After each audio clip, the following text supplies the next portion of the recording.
Hello and welcome to another video. This is Wolfie's Retro 81 and this is another video response to the fantastic Gull Payne, who does lots of video responses, so I would pretty much almost go so far as to assume that if I'm doing a video response at the moment it's probably to Gull. Anyway, how are you, mate? Hope you're doing alright. And I hope everybody else is doing alright. So this is I think it's going to be part one of two, because I know how long I tend to waffle on these things, and we're just going to be discussing a subject close to my heart, which is the PlayStation 1, and more importantly, what I believe to be the top 10 greatest PlayStation 1 games of all time, which I thought was going to be a harder call than it actually was. It's kind of one of those weird things where, like, I haven't done an awful lot of like retroactive collecting for the PlayStation 1 for two reasons. Firstly, I'm not one of these exhaustive people who wants to like have every game known to man, because like then they've got this hugely impressive collection. I've not got a very big place. It's not easy to store lots of stuff, and I just don't want to buy crap games, basically. I'm quite happy to give anything a go once. But I know things like, I don't like football games, for instance, not because I don't like football or whatever, just like I don't play a lot of multiplayer stuff, especially these days, because like organising it when you're my age is pretty difficult. You know, everybody's got kids, etc. to sort out and all that kind of stuff. But oh my god, I am such a waffler. This is why I'm splitting it into two parts. But anyway, long story short, I don't actually have that many PlayStation 1 games. For somebody who was really into the system, like the PlayStation 1 and the PlayStation 2 were the main systems that I did a lot of kind of like trading and selling games on to pay for other games on, where I kind of don't do that now, because I've got my own job and I don't have to get rid of stuff that I don't want to, just to afford other stuff. It's not like have I stunned that guy? I have stunned that guy. Oh, you were rubbish. So anyway, how long have I bantered on? 3 minutes. 3 minutes. Talking for 3 minutes. I haven't even got to game one yet. Right. So game one is Tony Hawk's Skateboarding. Or if you're on the other side of the pond, I believe that is Tony Hawk's Pro Skater 1. Now, a lot of people will be like, oh Tom, why didn't you choose Tony Hawk's Pro Skater 2? 1, don't have it. 2, because I didn't have it, didn't play it a lot. I only had the demo of Tony Hawk's Skateboarding 2. It is one of those games that I will probably, you know, if I see it in like a CEX or a retro shop or whatever, and it's a decent price, I probably might well pick myself up a copy. That might be nice. But there's so much replay value in any of those games that I think, you know, unless you're somebody who's completely absorbed every single ounce of gameplay, is that a bad guy? No, I nearly shot a guard there. That would have gone well, like last time. Oi! You got to pay a bounty, you swine. So Tony Hawk's Pro Skater, Skateboarding, whatever it's called in your country, that is my number 10, and I'm hoping to get through number 10 to number 6. Yeah, so the first 5 in sort of reverse order. Yeah, no, in descending order. So we'll get to number 1 in part 2. Tony Hawk's Skateboarding, great gameplay, great control system, fabulous soundtrack. Got me into a load of bands that I hadn't heard before at the time. So bands like Unsane, Goldfinger. Who else is on that soundtrack? Suicide Machines. Yeah, it's just a really great sort of punk rock, hip hop, hardcore soundtrack on it. There's another game on here which I will briefly talk about how awesome the soundtrack is, but I won't talk about that game for long because I've already talked about it in another video. So number 9, and I'm sure I'm going to get some stick off of this at some point. If I probably not off the guys who I'll probably get some stick about this off my brother because he loves to rib me about the fact that I like this game. But number 4 is Dead or Alive.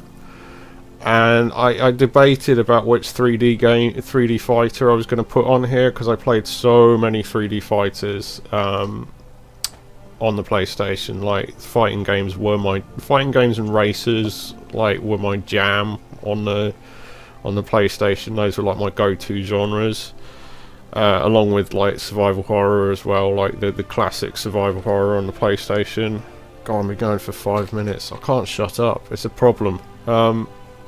Anyhow, I end up making this 3 parts, but it is a system that I'm really, really mad on. I don't. Well, actually, I do have quite a lot of stuff for it, so it probably does show if somebody's around my house that I'm a PlayStation nutter. And the last time the plumber came around, he was like, "Oh my God, you still got an original PlayStation? That's amazing!" Which was quite cool. Normally people just look at me like I've gone out when they see old game systems out instead of PlayStation 5. But who's got a PlayStation 5? Sorry, too soon. Okay. Anyhow, so Dead or Alive, I know it gets a bad rap for its wobbly boob physics, as well it should. Tecmo, you pervs. But it's a really, really good fighter, and I think actually, if I'm being completely straight about it, like no joke, given the fact that Virtua Fighter has just stopped dead after Final Showdown, like they haven't done, it genuinely was the Final Showdown.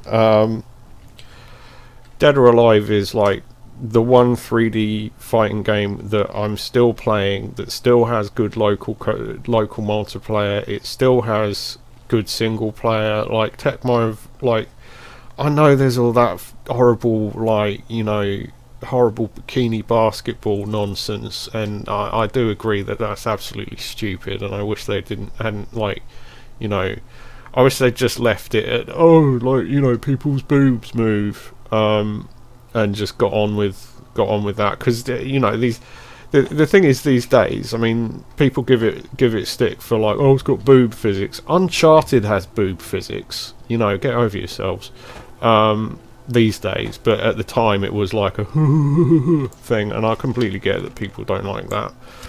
But it's one of the best fighters on the system. From a technical standpoint, I would say Tekken 3 is better. But I played the pants off of Dead or Alive. That's an unfortunate statement about Dead or Alive. I played Dead or Alive to death. That's a better statement. I played Dead or Alive to death when I was growing up, and it's just a fantastic fighter. It's second only in my mind in 3D fighter land to the Virtua Fighter series. And even then, I think Dead or Alive is more fun because Virtua Fighter is very sort of stern and difficult, and sort of no muss, no fuss. There's not a great deal of fun. There's a lot of fun to be had in enjoying playing the game, but there's not a lot of it's a very serious game, Virtua Fighter, and I can understand why it's not very big, because it only really appeals to people like me who really get in depth into fighting game, gameplay and such. I'm waffling so much today. I don't know. It's probably because I haven't done a video for ages. I've got all this just stuff spewing forth. So my number 8 is Wipeout 2097. I'm not going to go into great length about that because I already talked about it a ton on my 5 racing games video, and so I'm just going to skip that. It's a great game. Get it, play it, enjoy. So I'm going to skip straight ahead to Quake 2. which is number 7. Quake 2 is the best first-person shooter and the best multiplayer first-person shooter on the PlayStation 1. No contest. Me and my mates have played Quake 2 so much over so many years that I had to buy a new copy of Quake 2 because the disc started not working. That's how damn good Quake 2 is. And the single player ain't no joke either. It's really good first person shooter on all fronts. I would honestly argue that Quake 2, I know it's on other systems, but I would honestly argue that on the PlayStation 1, Quake 2 is the PlayStation 1's nearest equivalent to GoldenEye, or or Halo, or whatever you want to call all of those killer app first person shooters. And the fact that there isn't more talk about Quake 2 on the PlayStation 1, I think is criminal. Great graphics, brilliant soundtrack, absolutely fantastic soundtrack. Frequently listen to the soundtrack on its own. It's one of the few games that I really do that with. Moving swiftly on, because I've only got about 3 minutes to talk about the next game. That's if I've actually started the stopwatch properly. Now, the 6th game, number 6, is a very personal game, and I think possibly some people who've played this might go, oh, why have you put that at number 6? Number 6 is Assault, which is a fantastic, it's not like technically the best game of all time by any means, shape or form, but it's really good it's fully 3D actually, fully 3D sort of Contra style run and gun game, and it was the first PlayStation game I ever played. That was the first time I saw the PlayStation working.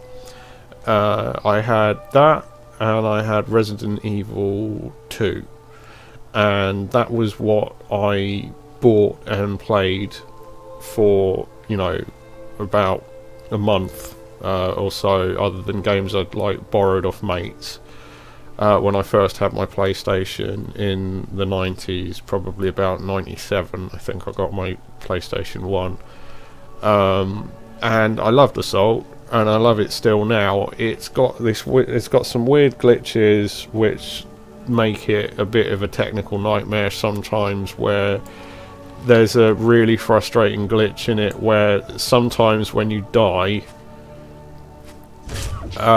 you automatically respawn over holes, and then you lose all your lives and all your continues in one go.